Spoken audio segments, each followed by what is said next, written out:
오늘 이 시간에는 빌립보서 1장 21절로 23장 3장 7절로 9절 말씀을 중심으로 원죄의 치유, 원죄병의 치유 길이라는 제 말씀 상고하는데 은혜 받기를 원합니다.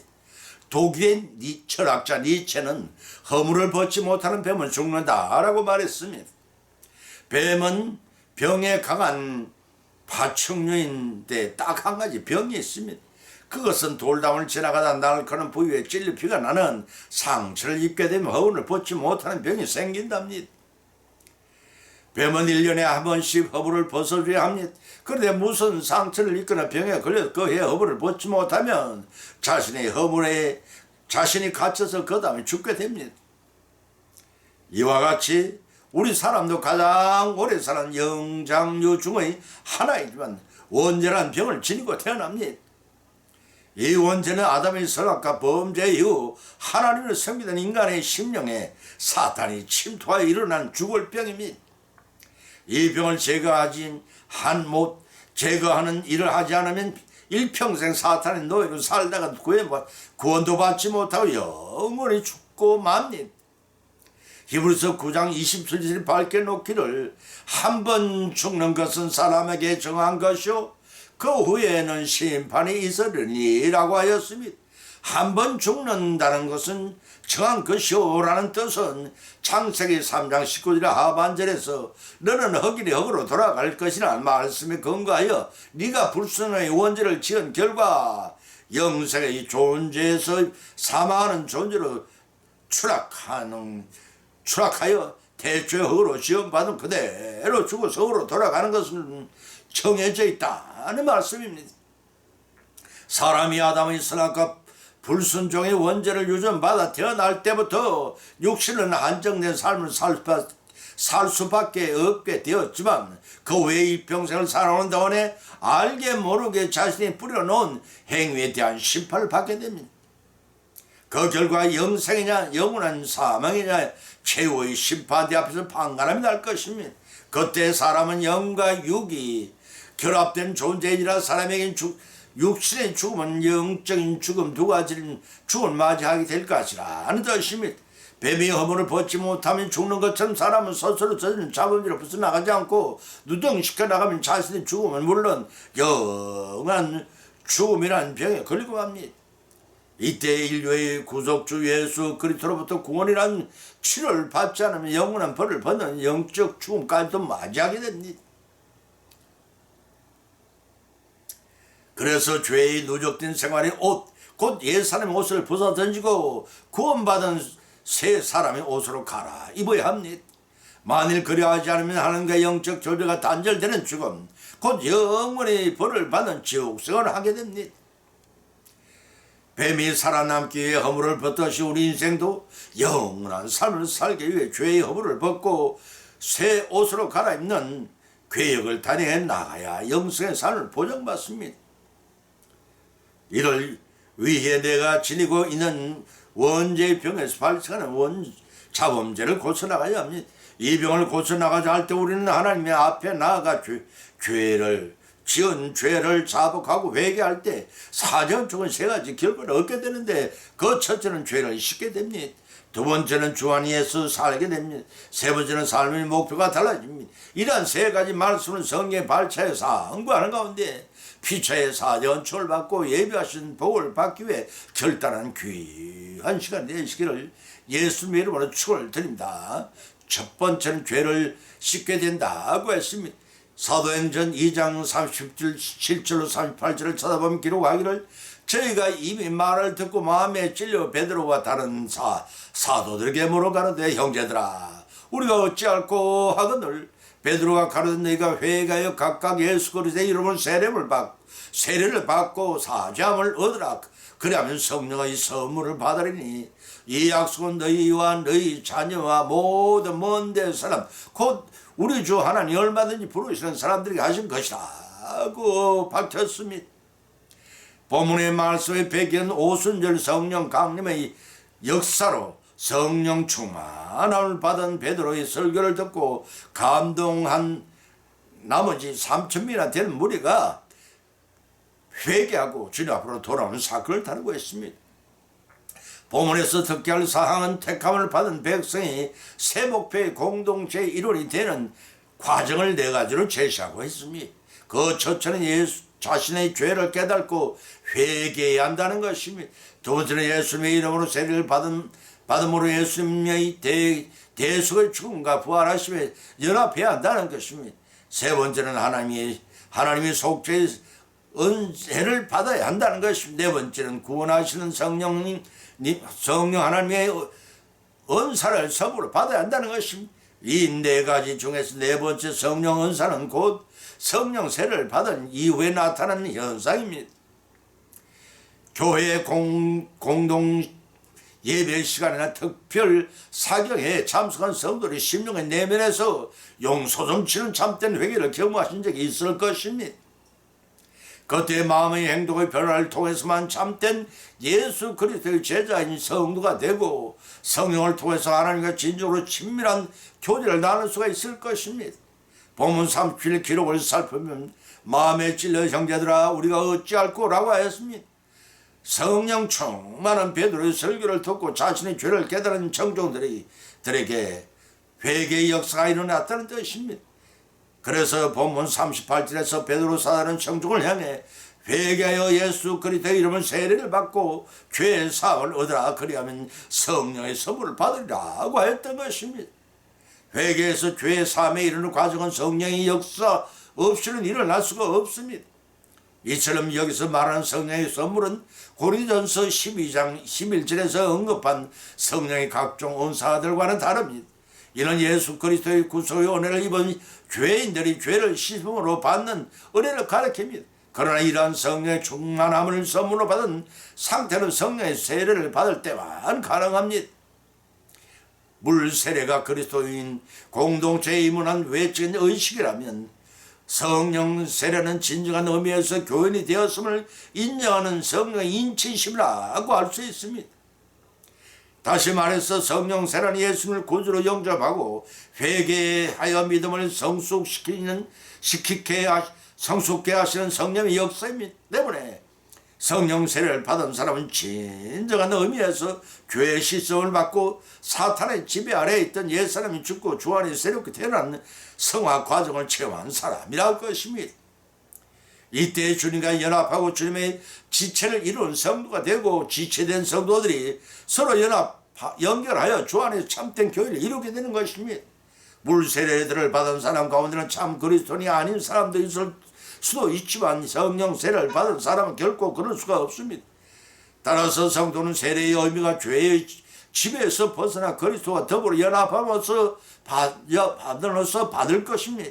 때문에 성령 세례는 타인의 눈으로는 확인되는 물세례에 머물 것이 아니라 진정한 그리스도인이 되는 성령 세례를 체험해야 합니다. 뿐만 아니라 성령 세례는 지금은 이 땅에 살고 있으나 천국 시민의 자격을 획득했다는 의미입니다. 그러나 철저한 절제 생활과 회개 생활이 이 자격을 유지해 준다는 사실도 아셔야 합니다. 때문에 이러한 자존심과 감격을 가지고 보다 성결한 삶으로 예수님의 향기를 드러내는 생활을 우리는 해야 합니다. 이를 위하여 날마다 발생하기 쉬운 죄를 씻는 일을 게을리 해서는 안 될 것입니다. 나의 삶을 고쳐나갈 때 성령 하나님의 도우심을 받아 천국에서 만들어져 나가는 우리의 죄의 허물을 벗는 축복을 성취하여 누리시는 영원한 삶을 이루어나가시를 예수님의 이름으로 간절히 축원을 드립니다. 두 번째는 주 안에서 살게 된다는 것입니다. 갈라디아서 2장 10절을 쳐다보면 기록하기를 내가 그리스도와 함께 십자가에 못 박혔나니 그런즉 이제는 내가 산 것이 아니요 오직 내 안에 그리스도께서 사신 것이라. 이제 내가 육체 가운데 사는 것은 나를 사랑하사 나를 위하여 자기 몸을 주신 하나님의 아들을 믿는 믿음 안에서 사는 것이라고 밝혔습니다. 개과천선이란 말이 있습니다. 과거의 잘못을 뉘우치고 새롭게 착한 사람을 된다는 뜻입니다. 중국의 진나라 해제 때 일입니다. 양음이라는 곳에 주철한 사람이 살았습니다. 그는 10살 때 대수 벼슬에 있던 아버지가 세상을 떠난 후로 방탕한 생활을 하였습니다. 급기야는 포악한 성격으로 마을 사람들로부터 남산의 호랑이 장교의 사람 교룡과 더불어 악행을 자행한 삼해라는 평을 듣기도 이르렀으며 어느 날 그는 스스로 깨달은 바가 있어 새 사람이 되겠다는 각오를 하고 남산에 올라 호랑이를 죽이고 죽을 고비를 넘기면서 장교의 깡패 장룡을 죽이고 마을로 내려갔지만 아무도 반겨주는 사람이 없다는 것입니다. 실망한 그런 말을 떠나 동호회에 가서 대학자 육기와 유군을 만납니다. 두 학자에게 자초지종을 다 털어놓았더니 두 사람은 이렇게 격려해 주는 것입니다. 지난날의 잘못을 깨닫고 굳은 각오로 새롭게 착한 사람이 된다면 자네의 앞날은 활짝 열려질 것에 라는 것입니다. 괴가 천선할 수 있다는 격려에 힘입어 그런 날마다 그 이후부터 10년 동안 학문과 덕을 열심히 익혀서 마침 대학자가 되었다는 고사가 있습니다. 우리 성도들 예화속의 주인공 주처처럼 괴가 천선의 삶을 살아야 합니다. 주님의 영접하여 믿음 생활을 하기 전에 지금이나 생활에 변화가 없다면 자라지 않는 자식을 걱정하는 부모처럼 하나님의 근심거리만 됩니다. 그것은 하늘의 보호자를 필요하시고 이 땅에 성육신하여 죄인들을 위해 십자가 위에서 죽으신 주님의 대속의 죽음을 어떻게 하는 죄를 범하는 것이 됩니다. 때문에 주님을 영접한 이후부터 개가 천선하여 살든지 죽든지 내 몸에서 그리스도를 좋은기 되게 하는 변화된 사람의 삶을 살아야 합니다. 제 말이 아니라 요한복음 7장 21, 22절의 말씀입니다. 그러한 세 사람의 삶을 살자면 우리의 주인이 사탄도 우리의 주인이 사탄도 내 주인이 되어서는 안 됩니다. 우리는 주님의 몸된 교회의 지체인지라 교회의 머리 대신 예수님의 주인이 되셔야 합니다. 머리가 몸의 각지를 움직이는 것처럼 머리 대신 주님께서 내 인생의 조종들을 맡기고 그분이 이끄심에 따라 순종한 믿음 안에 살아야 최후의 성리를 거둘 수가 있습니다. 인도는 국민 대부분이 국교를 힌두교로 삼고 사성 계급을 이룰 숭배하고 있는 나라입니다. 신분이 높을수록 힌두교를 믿는 것이 의무시 되어 배교할 때는 집안에 쫓겨나고 죽은 자 취급을 하여서 장례식까지 치른답니다.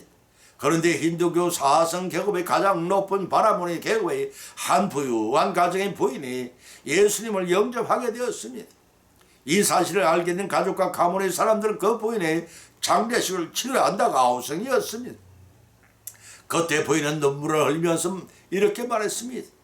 내가 이미 가족들에게 죽은 것은 사실이지만 내 주님 되시는 예수님에 대해서는 새롭게 태어난 것입니다. 그렇게 고백을 한 부인의 남편도 친척들 친구들 모두 다 그녀를 떠나고 말았습니다. 부인이 세례를 받는 그날 그녀를 핍박하고 비방하려던 많은 사람들이 몰려들었지만 그녀는 아무런 겁을 먹거나 수치심을 갖지 않고 당당하게 세례를 받았습니다. 그것으로 힌두교를 떤 사실을 확인한 남편은 관례에 따라 그녀의 장례식을 치르고 그의 초상을 불질러 태운 죄를 낙골당에 안치시켰습니다. 그녀는 이제 완전히 죽은 사람이 된 것입니다. 그러나 그녀는 예수 그리스도로 말미암아 거듭난 인생을 살 수가 있었습니다. 비록 남편과 가문과 세상으로부터는 죽은 사람이 되었지만 자신의 삶을 개혁했을 때 주님 안에서 영원한 삶을 사는 축복을 받은 것입니다. 그 축복은 원죄로 말미암아 저지른 자범죄의 허물을 벗는 천년이 하루 같은 영생의 축복을 받은 것입니다. 본문 20절의 말씀처럼 내가 그리스도와 함께 십자가에 못 박혔나니 그런 적 이제는 내가 산 것이 아니요 오직 내 안에 그리스도께서 사신 것이라는 실천하는 계획되면 우리도 사십시다. 세상과 하나님 사이에 머무르지 말고 있지 못하더라도 나의 삶을 고쳐나가 주님 안에서 순종히 삶을 삶으로써 죄의 허물을 벗고 성차연 나 원죄의 벽을 치워나가시기를 예수의 이름으로 간절히 축원드립니다. 세 번째는 삶의 목표가 바뀌게 된다고 했습니다. 빌립보서 1장 21절과 3장 7절 9절을 쳐다보며 기록하기를 나의 친절한 기대와 나의 간절한 기대와 소망에 따라 아무 일이든지 부끄럽지 아니하고 오직 전과 같이 이제도 온전히 담대하여 살든지 죽든지 내 몸에서 그리스도가 존귀하게 되게 하나니 이런 내게 사는 것이 그리스도니 죽는 것도 유익함이라 하고 했습니다.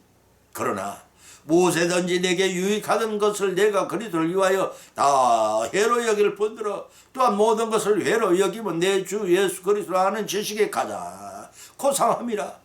내가 그를 위하여 모든 걸 잃어버리고 배설물로 여기면 그리스도를 그 안에서 발견되려 하매니 내가 가진 의는 율법에서 난 것이 아니오 오직 그리스도의 믿음으로 말미암은 것이니 곧 믿음으로 하나님께로 난 의인이라고 밝혀 있으니 사람들은 새 옷을 사게 되는 헐옷을 미련 없이 버리게 됩니다.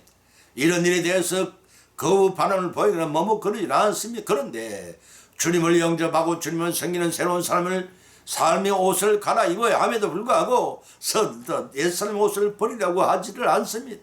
다가올 앞날이 불안하기 때문이겠습니까? 예수님께서는 새 술은 새 부대에 넣어야 부대가 터지지 않고 술도 보존된다고 하셨습니다. 옛사람의 생활에 길이 나고 몸에 배인 것들이라 그러할지 모릅니다. 그러나 과감하게 자신의 몸을 쳐서 주님의 인격을 담고 따르고 본받는 일을 실천해야 우리의 목표가 바뀝니다. 미지의 앞날이 불투명하여 불안할지라도 갈 바를 알지 못하고 가나안 땅을 향해 간 아브라함 일족처럼 우리의 원죄의 허물을 벗어버리고 주님께 모든 것을 의지하고 인도하고 보살펴주시는 은혜를 입음으로써 형통하시는 복을 주시는 하나님이시라는 사실을 아셔야 합니다. 아브라함과 이삭의 야곱의 삶들은 더 나은 본향을 생각하지 않고 보다 나은 본향을 생각하며 안시라도 하나님의 부르심에 즉각 응답하려는 천박성을 함으로써 이 땅에서의 장수와 부를 천국에서의 영생의 복을 성취해 누릴 수가 있었던 것입니다. 우리 성도들은 아브라함 3대의 믿음을 본받은 삶을 살아야 합니다. 땅의 것을 중심한 삶이 아니라 하늘 것을 성취하기 위하여서 옛사람의 허물을 벗어버리고 땅의 것을 천국 백성을 만들어져 가는 생활에 필요한 것으로 선용을 해야 됩니다. 때문에 우리 성도들은 땅의 것을 버리고 하늘 것을 얻는 지혜를 가져야 합니다. 주님을 섬기되 해로운 것을 버리고 유익한 것을 얻어야 합니다. 일시적인 세상 것을 버리고 영원한 하늘 것을 얻어 나가야 영생을 합니다. 이러한 삶의 목표를 삼고 나의 삶을 개혁해 나갈 때 성령께서는 우리에게 형통한 길을 열어주십니다.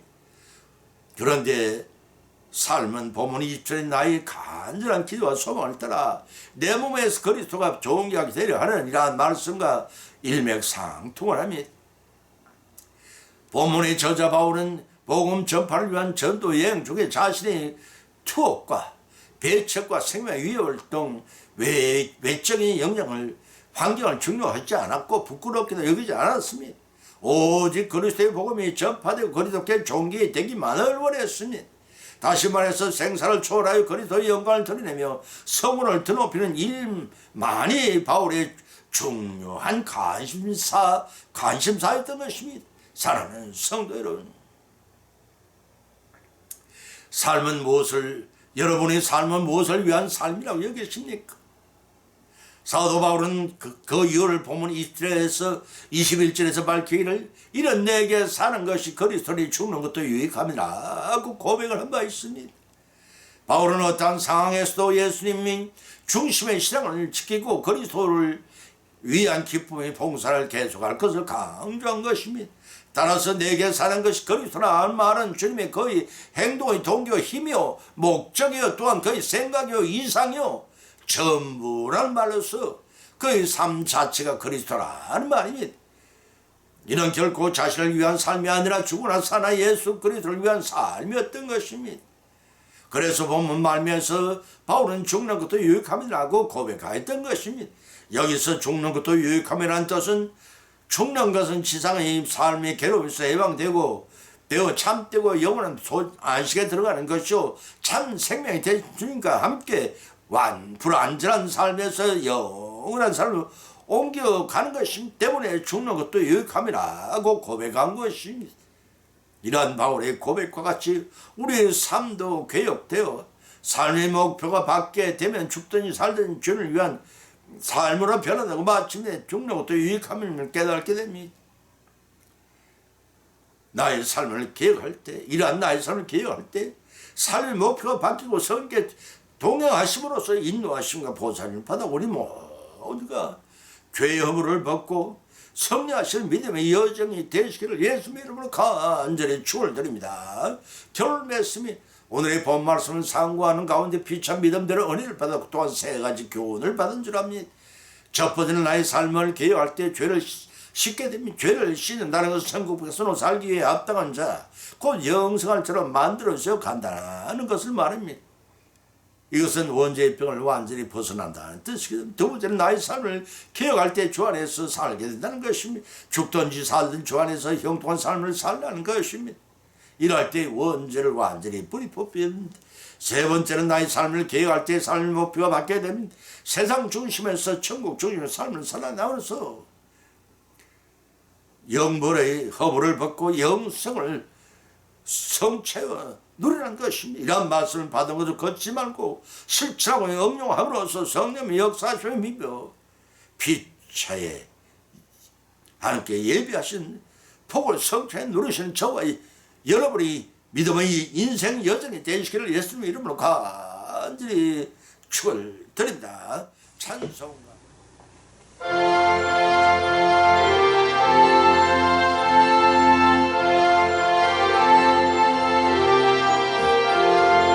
나의 죄를 씻기는 예수님 피밖에 없네. 다시 정죄하기도 예수님 피밖에 없네. 예수님 흘린 피 날 위게 하오니 귀하고 귀하다. 예수님 피밖에 없네. 나를 정죄하기는 예수님 피밖에 없네.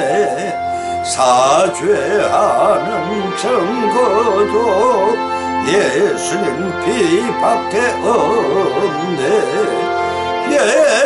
예수님 흘린 피 날 희게 하오니 귀하고 귀하다. 예수님 피밖에 없네.